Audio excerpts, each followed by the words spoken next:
estampa de um homem, o coronel Pedrinho Alto desempenhando a pele corada e rebuindo pelos sóis do sertão, fazia gosto de vê-lo quando apontava a tardinha no pouso onde a tropa ranchara e, estribado na sua grande mula ruana, passava a revista a burrada em fila ao fim do longo do parapeito. O cabrestame em cruz sobre a testeira aberta e mui vivas, e solerte a voz do patrão interpelando Joaquim Percevejo, o arrieiro. Sempre num terno de brim, milagrosamente escapa a poeira das estradas, as botas de verniz, muito lustrosas sob a prata dos esporins, um lenço de seda negra, cingido em fofo pela aliança de ouro, o pescoço desafogado, mão firmada na ponteira do chicote que se apoiava à albardana, alcochoada da cela bela Vistene. Era mesmo uma bizarria.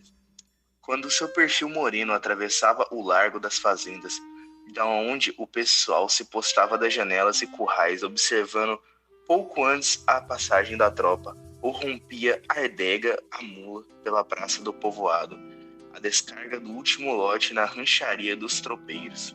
Figura única aquela. Como única, a andadura da ruana, de postura e qualidades tão bem gabadas e discutidas como vantagens pessoais de seu dono.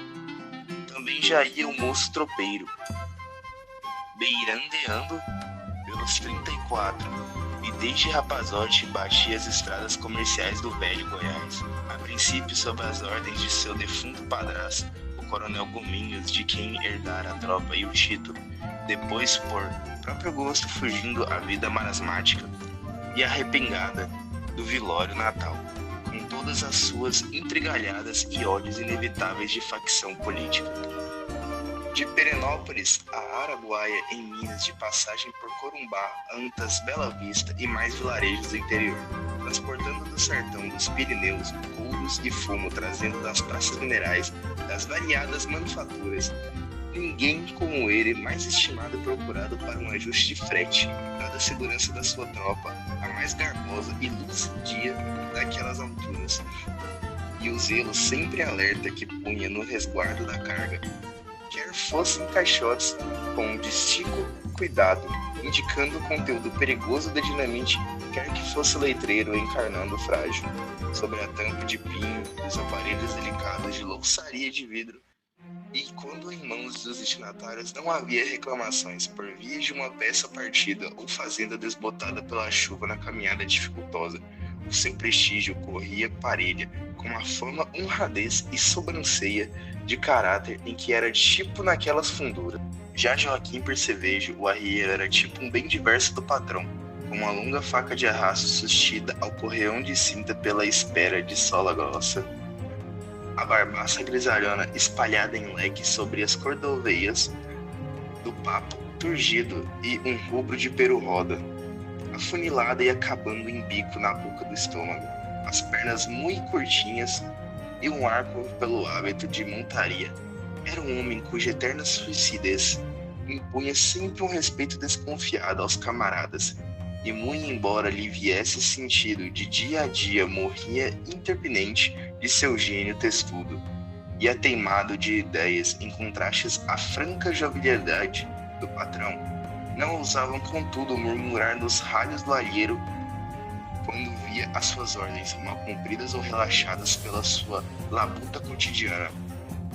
Assim, antes que a madrugada fosse aimunhando sobre a verde louçania dos serrotes, apurpurbiassem os primeiros listões da aurora. Já na trempe do rancho, sobre o buriti do olho d'água, se pousava ao relento, chiava o caldeirão do cozinheiro, preparando o café, e a rapaziada toda fazia a roda, pronta a bater o encosto da vargem ao campeio habitual da mulada, pois toda a satisfação do arrieiro consistia em ver o patrão, assim saído da barraca com seu floreado coitezinho de bebida estimulante à espera e os lotes completos em filas nas estacas, babujando já que quiereira da ração matutina. Era de vê-lo apurando-o, ouvindo e inchando o peito, numa empáfia de mal contido orgulho. A saudação costumeira: "Ah, sim, que por aqui vocês me madrugaram hoje, hein?" Na forma de sempre, patrão. e bradava, logo comandativo, ao dianteiro a raspar ainda sua rapadura no fundo da caneca. Jerome, toca pra diante, rapaz, que o sol já está por aí, o seu carão de fora.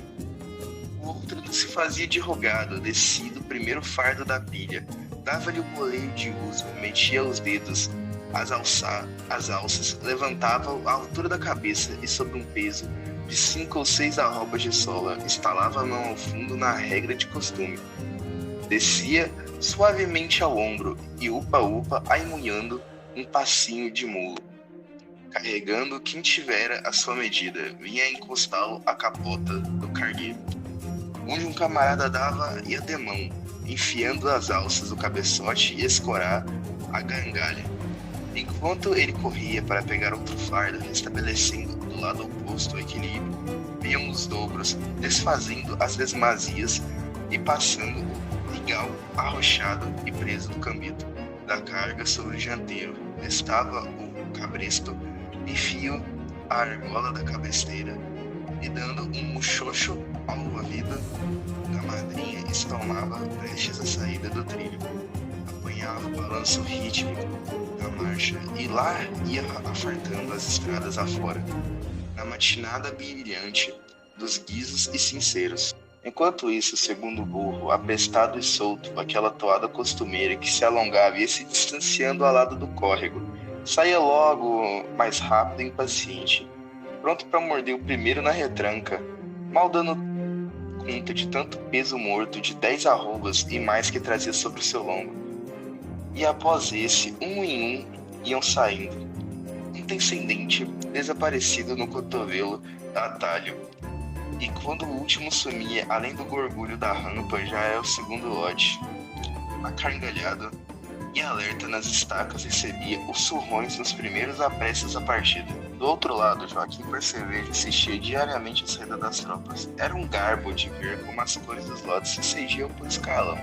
O primeiro de crioulos, alentados, o pelo rebrilhando sobre a fartura luz de dia das ancas. O segundo, alvejante e albino, na mesma abundância de carnes roliças para dar aos rosados, castanhos e escuros, pelos de ratos dos terceiros, quarto e quintos lotes, ainda muito arteiros e indiferentes sobre o arroxo dos carregamentos, enquanto o cozinheiro albardara o seu russo desferrado e numa andadura indolente saíra ao alcance do dianteiro, que levava como dobro a capoeira de seu trem de cozinha.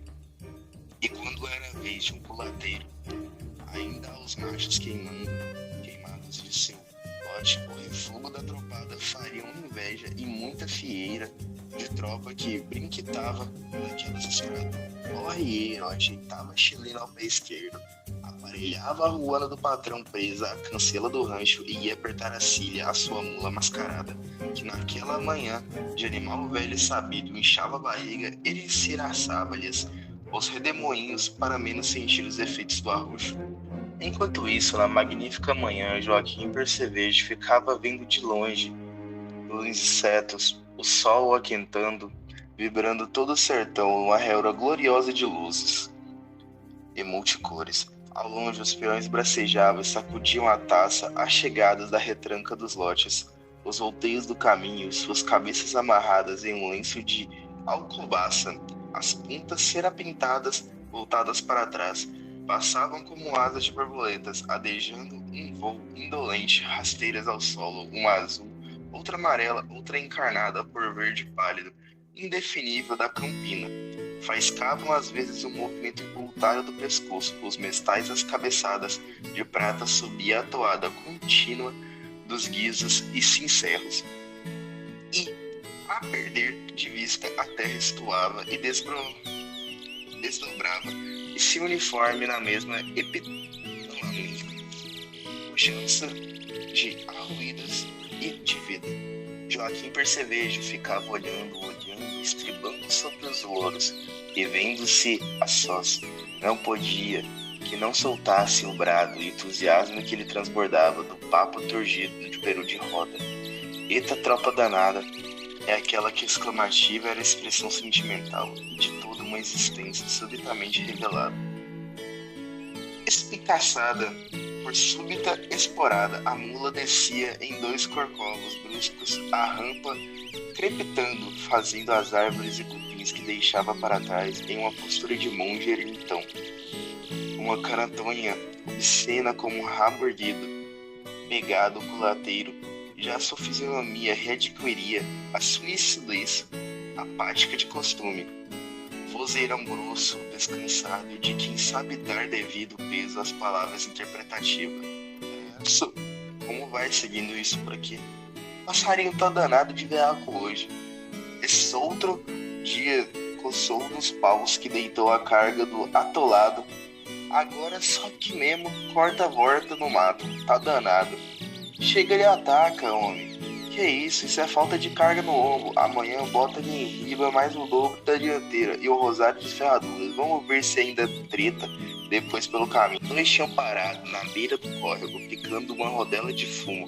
Continuava a conversa encetada. A mula do arrieiro, mais filósofa, matava ali mesmo a sede, num chiado agudo de água passando entre os ferros de freio. Até que primeiro mijado, a descer em bolhas na torrente, lhe despertasse os melindres. A modo que a mancha do passarinho e cangaia nova, mercê deve ter assustando, que lhe desse o oliveiro, o bicho não toma jeito. Qual cangaia, qual carapuça, encosta o rélio e toca pra diante, que é treta antiga. Baixola ventania, de acho de bicho brabo. O relho estalou uma porrada, foi cortando pelo mato adentro, rompendo a marmelada de cachorro, vindo de novo para ganhar a estrada cá acima na rampa. Vendo isso, Joaquim percevejo corria a espora sobre a anca da besta. Já lá ia adiante nas pegadas do segundo lote. Lá tudo sem novidade, e quando passado num quarto de hora alcançaram o terceiro, encontrou o encalacrado numa volta do capoeirão, os burros socados no cerrado e tocador arrumar a carga da dianteira, que não tomava jeito e ia recuando e pisando espinhaço do animal a cada nova subida no caminho. Toma dentro na teteia, Ezequiel, olha um calço na capota dessa cangaia. O outro não respondeu, vendo um cargueiro adiante, raspando terra e fazendo menção de deitar, já lhe correra ao encalço, sacudindo-lhe a taca do traseiro, brandando, completo de acho de preguiçoso. Joaquim percevejo, vendo aquela entaladura, a peara consertava o cargueiro abandonado, e como tinha a mão pronta, dera logo jeito aos dobros, passara de novo a ligal, e arrochava a sobrecarga mordendo os beiços e metendo o pé à barriga do burro. Ao longe do atalho da serra passava um cavaleiro, alvejando o cão de fila a cola, lambendo a poeira das estradas com o seu palmo de língua. E Joaquim percevejo apertou a atadura da besta e foi torando mais depressa para alcançar o patrão na encruzilhada da serra. E o ofício era aquele, assim duro na regra de pobre, como dizia o arrieiro. Aquela tarde a tropa ranchara nas estacas, volta e meia percevejo procurou o culateiro. Impressionara o contradia que tinha dito na marcha do dia a respeito do passarinho. Tropou o mudando e baetava, verde da cangalha do animal, distintivo dos arrepios daquele lote pela encarnada de um burro no dianteiro. É como lhe digo, rapaz, o passarinho quer mais a barrigueira acochada acima do branco das costelas e mais uns dobros por riba. Bicho novo, amilhado, como vai treteiro de marca. Pede carga de substância, não devia relaxar, juntar-se aos dobros amarrado de ferraduras. O outro lhe fez ver os suadouros da cangalha que surrara a cacete, 2 grandes pisaduras, asas agueiras de borboleta maculavam o acolchoado na altura da cruz.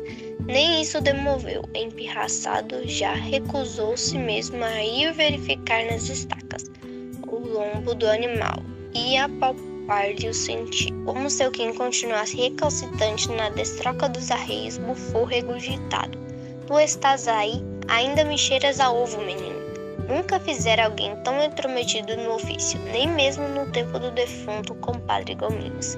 Se fizesse o que eu ordenara, senão, tá bom. O Kim encolheu-se, logo humilde, todo moço tropeiro.